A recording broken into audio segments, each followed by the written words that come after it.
હાલમાં જ પાકિસ્તાનમાં થયેલા ભૂકંપના ઝટકાઓ બાદ હવે તેનો પાડોશી દેશ અફઘાનિસ્તાન પણ ધરતીકંપનો શિકાર બન્યો છે। હાલ 28 મે 2025ના રોજ 6:45 વાગે અફઘાનિસ્તાનમાં રિક્ટર સ્કેલ પર 4.7ની તીવ્રતાનો ભૂકંપ નોંધાયો હતો। તેનું કેન્દ્ર બિંદુ જમીનથી લગભગ 180 કિલોમીટર ઊંડે હતું। તીવ્ર ઝટકાઓના કારણે લોકો દોડીને ઘરોમાંથી બહાર નીકળી ગયા અને ખુલ્લા મેદાનમાં એકઠા થયા હતા। નેશનલ સિસ્મોલોજી સેન્ટર અનુસાર આ ઘટનાથી 3 દિવસ પહેલા એટલે કે 25 મેના રોજ પણ અફઘાનિસ્તાનમાં 4.2ની તીવ્રતાનો ભૂકંપ આવ્યો હતો, જે જમીનથી 135 કિમી ઊંડાણે નોંધાયો હતો। જોકે અત્યાર સુધી કોઈ નુકસાન અથવા ઇજાગ્રસ્ત થવાની માહિતી મળી નથી। અફઘાનિસ્તાન ભૂકંપના દ્રષ્ટિકોણે એક સંવેદનશીલ પ્રદેશ છે। મે મહિનામાં 17, 18 અને 19 તારીખે પણ અહીંયા ઝટકા અનુભવાયા હતા।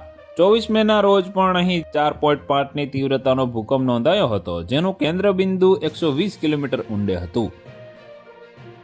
તો વધુ માહિતી મેળવવા માટે ચેનલ સાથે જોડાયેલા રહો। વિડીયો પસંદ આવે તો લાઈક કરી દેજો। ચેનલમાં નવા છો તો સબસ્ક્રાઇબ કરી દેજો।